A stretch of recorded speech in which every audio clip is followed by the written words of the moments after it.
हर समय हर पल परमात्मा की भक्ति, सतगुरु की भक्ति, सतगुरु का ध्यान कैसे करें, कैसे हम अपने आसपास हर समय सतगुरु को महसूस करें, निरंतर भगवत सिमरन कैसे हो।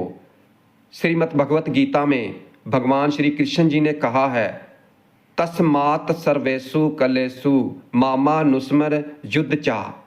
भगवान कह रहे हैं हर समय निरंतर मेरा ही स्मरण कर और युद्ध यानी कर्तव्यों का, अपने कर्तव्यों का पालन कर, कर्म भी कर। परमात्मा का सिमरन हर समय हो सकता है परंतु युद्ध के समय नहीं हो सकता, और युद्ध भी हर समय नहीं हो सकता क्योंकि अर्जुन के सामने युद्ध रूपी कर्तव्य ही था।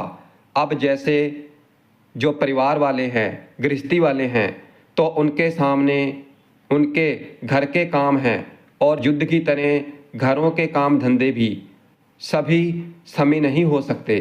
इस तरह परमात्मा की भक्ति करते हुए, नाम की भक्ति करते हुए काम करना, काम करते हुए परमात्मा की भक्ति, नाम का सिमरन करना एवं भगवान का ही काम करना, और इन तीनों विकल्पों में परमात्मा की भक्ति, नाम की भक्ति ही सर्वश्रेष्ठ है, कार्य गौण है, और दूसरे विकल्प में कार्य ही सर्वश्रेष्ठ है और भगवत स्मरण गौण है, और तीसरे विकल्प में परमात्मा के प्रति अनन्य भाव है।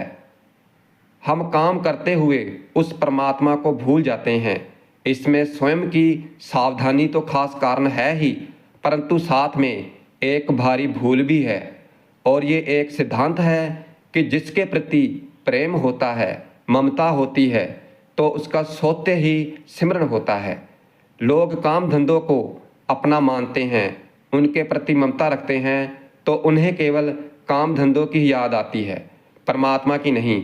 और अगर कभी परमात्मा की याद आ भी जाती है तो कुछ समय के बाद फिर भूल जाते हैं, क्योंकि उनका भाव, उनकी ममता केवल काम में है, तो इसलिए वो परमात्मा को भूल जाते हैं और फिर अपने काम में लग जाते हैं। तो हमें ये सोच लेना चाहिए कि हमें घर के काम धंधे करते हुए परमात्मा का ध्यान भी करना है और यही काम जरूरी है। ऐसे समझें कि हमें और काम करना ही नहीं है, हमें केवल परमात्मा का काम करना है, यानी ये ही काम जरूरी है, सर्वश्रेष्ठ है, और हम यही कर रहे हैं। अंजन कहाँ आँख यही फटे, जिस अंजन से आँख फट जाए तो वो अंजन किस काम का। उस समय हमें क्या करना, मतलब, और ऐसे घर के काम करते हुए अगर हम परमात्मा को ही भूल जाएं तो फिर ऐसे काम से क्या लेना। इसलिए साधक को ये मान ही लेना चाहिए कि घर हमारा नहीं है, काम हमारा नहीं है, और यहाँ तक कि हम भी हमारे नहीं हैं, क्योंकि घर भी परमात्मा का, काम भी परमात्मा का, और हम भी परमात्मा के हैं। परमात्मा की शक्ति में ही, परमात्मा की प्रसन्नता के लिए तो हम परमात्मा का ही काम कर रहे हैं, और फिर ऐसा करने से हमारे अंदर परमात्मा के प्रति दृढ़ भाव से ममता पैदा हो जाएगी, हमें परमात्मा से प्रेम हो जाएगा, और फिर परमात्मा का सिमरन अपने आप ही होने लग जाएगा। काम करते हुए सतगुरु की भक्ति अपने आप ही होने लग जाएगी, क्योंकि हमने सब कुछ परमात्मा का ही मान लिया है कि सब कुछ परमात्मा का ही है। जब सब कुछ उस परमात्मा का ही है तो क्यों ना हम उस परमात्मा की भक्ति करें, और फिर सिमरन के लिए किसी तरह के प्रयास की कोई खास आवश्यकता नहीं रहेगी। परंतु जब तक हमारा मन इन वस्तुओं में, शक्लों में, पदार्थों में लगा रहेगा, जब तक हमारा ध्यान इनमें नहीं लगा, तो तब तक सिमरन में भूल होगी ही होगी, और हमारा ध्यान अच्छी तरह नहीं टिक पाएगा, क्योंकि हमारा ध्यान बार बार भटक जाएगा और उन्हीं शक्लों और पदार्थों में चला जाएगा जो हमने अपने अंदर बसा रखी हैं। अब मान लो हम कहीं गए हैं और हम एक धर्मशाला में ठहरे हैं, तो हमें पता है कि ये धर्मशाला हमारी नहीं है, हमें इसे छोड़ना ही पड़ेगा। इसी तरह गृहस्थ में रहते हुए, घर में रहते हुए भी यही सोचना चाहिए कि ये घर हमारा नहीं है, इसे एक ना एक दिन छोड़ना ही पड़ेगा, क्योंकि यहाँ तो केवल हम थोड़े समय के लिए रहने आए हैं। इस बात को दृढ़ता पूर्वक स्वीकार कर लेना चाहिए कि ये घर मेरा नहीं, और ये धन दौलत आदि पदार्थ मेरे नहीं, और ये परिवार भी मेरा नहीं, और ये शरीर भी मेरा नहीं। ये तो मुझे केवल कुछ समय के लिए मिले हैं, और जब समय पूरा हो जाएगा तो ये सब हमसे बिछड़ जाएंगे। क्योंकि अगर ये मेरे होते तो ये सदा मेरे साथ न रहते, और ना ही हमारा इन पर अधिकार ही चलता है, और ना ही हम इनमें अपनी इच्छा के अनुसार परिवर्तन ही कर सकते हैं, और ना ही हम इनको मरने और नष्ट होने से बचा ही सकते हैं। हमारा इन पर कोई कंट्रोल है ही नहीं। तो फिर भाई जरा सोचो कि ये पदार्थ आदि मेरे कैसे हुए, जब मेरा इन पर अधिकार ही नहीं है। मेरापन तो सिद्ध होता ही नहीं है, इसलिए ये मेरे नहीं है, मेरे नहीं है। इस बात को अपने अंदर गांठ बांध लो, अपने आप को समझाओ। तो फिर क्यों इनकी व्यर्थ की चिंता में लगे हुए हैं? क्यों मैं मेरी करते हैं? क्योंकि भाई हमारा तो केवल वो परमात्मा और हमारे प्यारे सतगुरु हैं। क्योंकि परमात्मा पहले भी मेरे साथ थे और अब भी हैं और हमेशा रहेंगे, और ये सांसारिक पदार्थ पहले भी मेरे नहीं थे और आगे भी नहीं रहेंगे, और वर्तमान में भी इनसे निरंतर ही वियोग हो रहा है। हमारा इस संसार के साथ संयोग है ही नहीं, और उस परमात्मा के साथ कभी वियोग है ही नहीं। परमात्मा की प्राप्ति की इच्छा कभी भी मिटती नहीं है। और फिर मनुष्य इस बात को माने या ना माने, मगर उसके हृदय में ये कामना जरूर रहती है कि मैं सदा के लिए सुखी हो जाऊं, मुझे पूर्ण आनंद और पूर्ण सुख की प्राप्ति हो जाए, और मैं इन सभी बंधनों से मुक्त हो जाऊं, मेरे पास कभी भी दुख ना आए।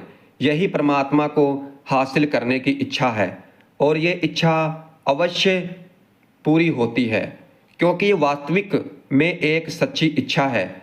और ये संसार की मोह माया, इस संसार की इच्छा झूठी है, नकली है।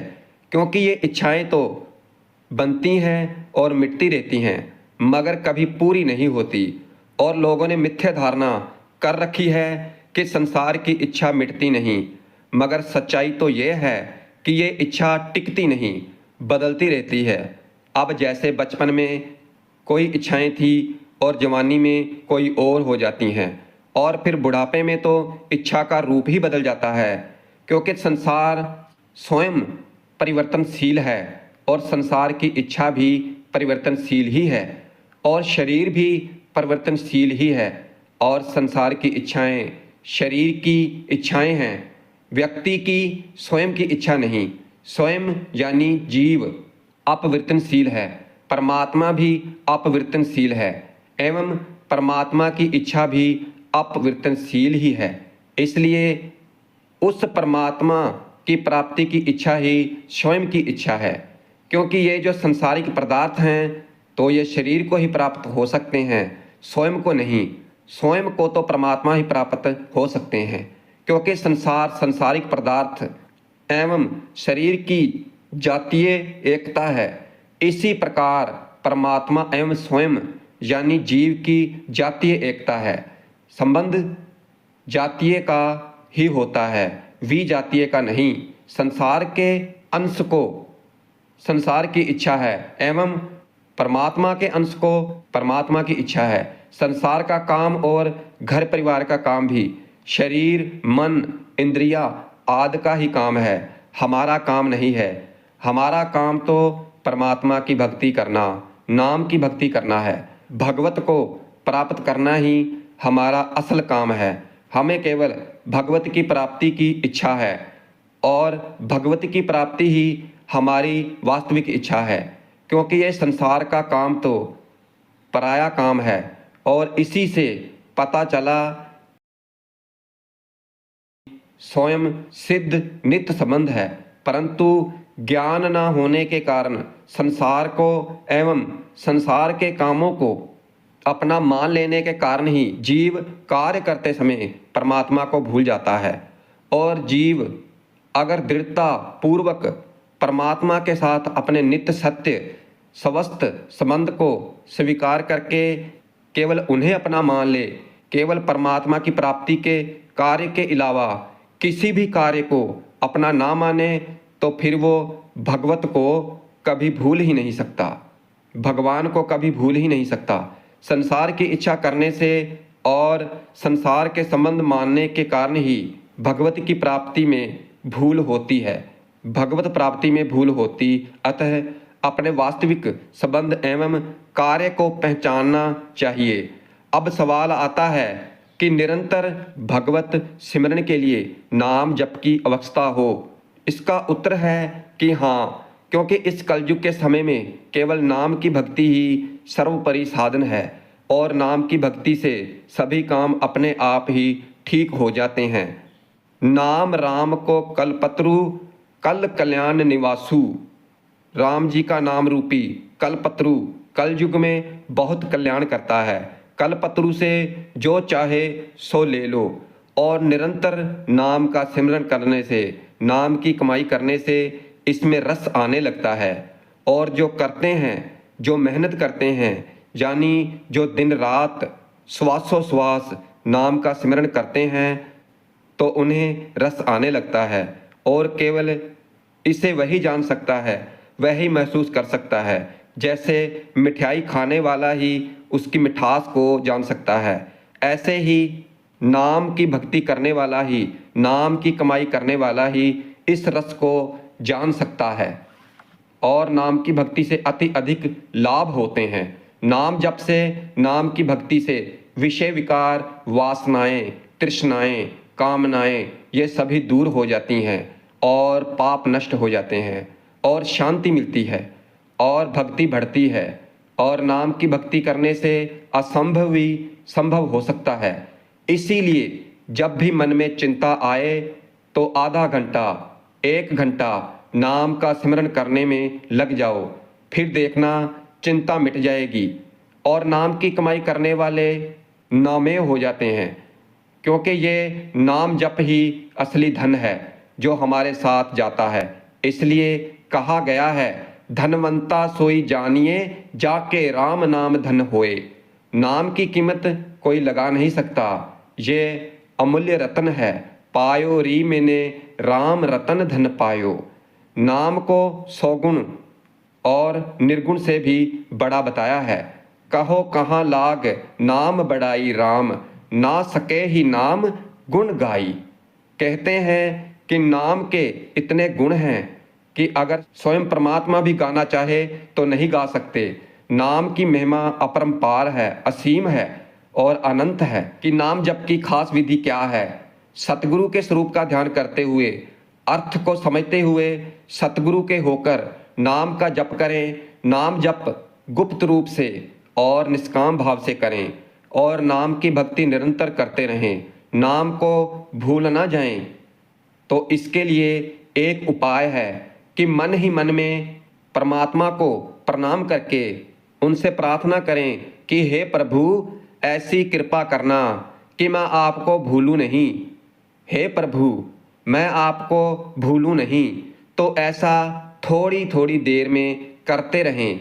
एक बात और है, जरा ध्यान दें। जब कभी आपको परमात्मा अचानक याद आ जाए, जहाँ परमात्मा का नाम अचानक याद आ जाए, तो उस समय समझ जाना कि परमात्मा मुझे याद कर रहे हैं।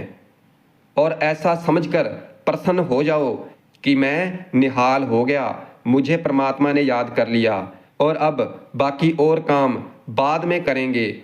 उस समय केवल नाम भक्ति, नाम जप में लग जाओ।